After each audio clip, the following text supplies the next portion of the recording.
j'espère que vous allez bien. Aujourd'hui je vous retrouve pour une nouvelle vidéo concernant mes pinceaux. Alors j'ai décidé de séparer cette vidéo, de séparer le total de mes pinceaux en 3 catégories qui fonctionneront par zone du visage plutôt que de vous présenter les pinceaux par marque. On va commencer par la base, donc les pinceaux pour le visage. Donc tout d'abord un pinceau que j'utilise pour camoufler les petites rougeurs, les petits boutons, etc. Il s'agit du pinceau Fine Liner Brush de Real Techniques. Donc il s'agit de ce pinceau. Je trouve que c'est particulièrement pratique d'utiliser un pinceau qui soit très fin comme celui-ci pour tout simplement éviter l'effet plâtré. Ça va avoir un fini beaucoup plus naturel à la fin avec l'ensemble de votre teint. Ensuite le 108 Straight de Make Up For Ever. Donc voilà, a priori ce n'est plus du tout le genre de pinceau que j'achèterai étant donné que maintenant je privilégie les pinceaux vegan qui ne contiennent pas qui n'ont pas de poils d'animaux, etc. Donc là c'était vraiment à mes débuts. C'est pas vraiment le genre de pinceau que je vais utiliser pour le visage.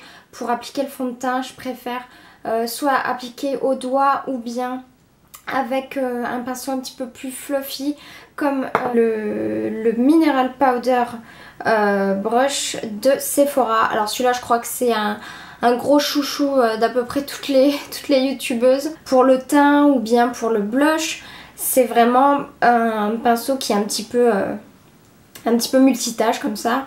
Donc voilà, celui-là, bah, écoutez, je pense que c'est peut-être mon préféré parmi tous les pinceaux que j'ai. Ensuite on passe aux pinceaux de la marque EcoTools. Donc ce sont des pinceaux base de bambou et puis de poils synthétiques. Donc c'est beaucoup plus écologique que la plupart des pinceaux. Ici c'est le Face and Body Sculpting. Donc celui-ci je l'utilise, alors au départ voilà j'avoue, je vous le dis tout de suite, je l'avais pris tout simplement parce que je n'ai pas de personnalité et que j'avais été influencée par la jolie Colline de la chaîne Et Pourquoi Pas Colline, qui l'utilisait pour faire son contouring.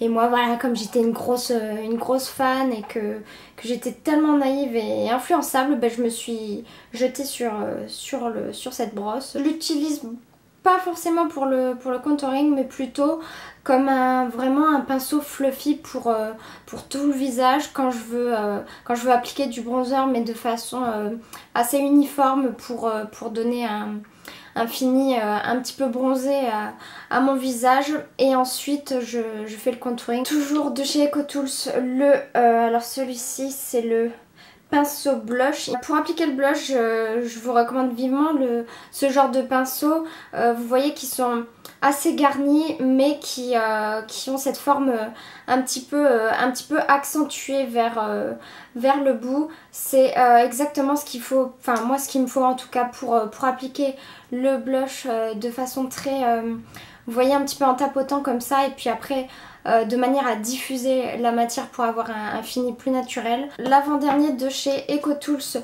c'est le Deluxe Fan, donc que j'utilise pour déposer highlighter quoi. Donc c'est super pratique pour appliquer, vous voyez, sur l'os du haut des joues, en dessous du sourcil. Et enfin le dernier de chez EcoTools, Kabuki rétractable. Alors aujourd'hui bah, justement je l'ai utilisé pour faire un petit peu de contouring, et je préfère vraiment ce genre de pinceau pour le contouring plutôt que celui-ci. Ce genre de pinceau va vraiment accentuer le trait du contour, et moi je préfère quelque chose comme ça, tout comme pour le blush, pour diffuser le bronzer, enfin le contouring. Pinceau de chez Elf, donc ici c'est le Small Tapered Brush. Alors voilà, en forme avec une forme conique. Celui-ci je l'utilise tout simplement pour fixer la poudre, mon anti-cerne avec l'embout conique qui est très bien pour aller dans le creux de l'œil et sous l'œil. Le dernier de chez Elf dont je vous parlais il y a quelques secondes, c'est le Angled Blush Brush. Celui-ci de temps à autre je l'utilise pour faire un petit peu de contour. Mais après je vais privilégier un pinceau plus garni et plus fluffy pour diffuser et pour pas marquer les traits. Donc maintenant je passe au pinceau pour les yeux, le 172 Straight de Make Up Forever. Donc celui-ci je crois qu'on me l'avait donné, donc voilà, c'est un pinceau qui a une forme accentuée. Celui-ci je l'utilise soit pour tracer le liner, mais principalement pour parce qu'en fait moi j'applique plutôt du fard à la place d'un crayon colle sous les yeux, donc je vais privilégier ce genre de pinceau. Dans la marque Real Techniques, donc ici voilà exactement le même type de pinceau que le Make Up Forever, mais par contre ici c'est un brow c'est un brow brush, donc un pinceau pour les sourcils, très pratique pour étaler le fard ou tout dépend ce que vous appliquez, le gel à sourcils de manière diffuse. Je crois que je vais dire beaucoup diffus dans cette vidéo. Base Shadow Brush de Real Techniques. Alors avant, quand j'avais que celui-ci, je l'utilisais comme pinceau pour appliquer le fard principal sur toute la paupière mobile. Mais maintenant je l'utilise plus comme pinceau pour estomper en fait, soit pour estomper, soit en creux de paupière. Le Deluxe Crease Brush, un pinceau de creux de paupière, mais moi je le trouve un petit peu gros en fait. Donc du coup je l'utilise plutôt pour estomper les fards. Dans les pinceaux Eco Tools Angled Eyeliner, donc que voilà, j'utilise pour l'eyeliner ou pour le ras de cils inférieur, étaler un fard pour avoir un petit effet de colle mais plus naturel. Ensuite celui-ci, donc c'est le pinceau concealer, donc comme son nom l'indique, bah, celui-là je l'applique, enfin je l'utilise pour l'anti-cerne. Je vais plutôt privilégier un geste de tapotement pour appliquer l'anti-cerne, pour éviter vraiment d'étaler trop la matière. Donc soit je fais ce geste donc avec le pinceau, soit je vais vraiment appliquer mon anti-cerne au doigt. C'est vraiment le même effet obtenu. Celui-ci, alors c'est le eye shading, bah, tout simplement tout ce qu'il y a de plus basique comme pinceau pour faire à paupières pour la paupière mobile. Après j'avoue que c'est pas ce que je préfère un pinceau un peu plus court comme je vais vous le montrer juste après. Donc celui-ci à la limite je peux l'utiliser pour vous savez, pour faire la petite banane dans le creux de paupière pour rejoindre, vous savez, pour faire un effet cat eye, enfin yeux de chat, mais juste avec le fard. Je sais pas si c'est très précis ce que je dis, mais ensuite celui-ci, alors ça c'est un gros favori. D'accord, bah, c'est génial, il a pas de nom en fait. Donc oui, je crois que c'est un pinceau, c'est le genre de pinceau qu'on appelle, je crois que son nom c'est Smudger ou un truc comme ça. Le pinceau qui va servir à étaler, diffuser votre fard à paupières au ras de cils inférieur. Donc celui-ci je l'utilise soit pour ça avec les pinceaux accentués, ou bien tout simplement je l'utilise pour le creux de paupière pour placer l'enlumineur. Et le petit côté pratique c'est qu'il a, oui, il suffit de l'ouvrir, il a un petit taille-crayon comme ceci placé juste derrière. Là c'est le Lash and Brow Groomer. Donc ça c'est un pinceau indispensable tout simplement parce qu'avec vous allez pouvoir de ce côté coiffer vos sourcils et de l'autre côté vous pouvez l'utiliser pour séparer les cils. Donc après je vais plutôt privilégier les pinceaux un petit peu goupillons à la place de celui-ci, mais ça fait tout aussi bien le job qu'un pinceau goupillon pour s'occuper de mes sourcils. Donc après pour les yeux, les derniers que j'ai, les trois, donc ça va être des pinceaux ELF. On commence par la base, donc il s'agit du pinceau Professional Eyeshadow Brush. Donc c'est un petit pinceau comme ceci. Et alors je le préfère nettement au pinceau pour la paupière mobile de Eco Tools, tout simplement parce que vous voyez il est plus court et beaucoup plus garni. Donc ça permet de bien fixer la matière sur toute la paupière mobile. Ensuite Pour le creux de paupière, donc j'ai choisi le Crease Brush de ELF. Alors donc il y a une gamme professionnelle et une gamme, donc c'est la gamme Studio, la gamme professionnelle. Et les pinceaux blancs, ce sont les pinceaux, je sais plus comment ils appellent ça. C'est les pinceaux pas professionnels, donc peut-être particuliers, je sais pas. J'ai failli prendre le Blending Brush avec celui-ci, mais je trouvais qu'il se ressemblait beaucoup. Donc du coup je préfère utiliser celui-ci pour donc estomper, et ensuite pour le creux de paupière j'utilise celui-ci.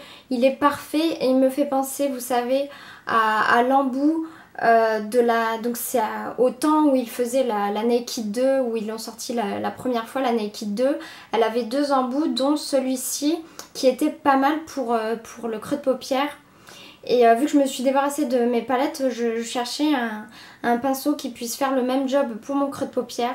Et celui-ci est vraiment très bien. Il permet de bien diffuser le fard dans le creux, donc c'est parfait. Ensuite, je vais vous parler du goupillon pour mes sourcils. On va éviter de laisser les petits poils dedans, quoi, parce que ça le fait pas trop.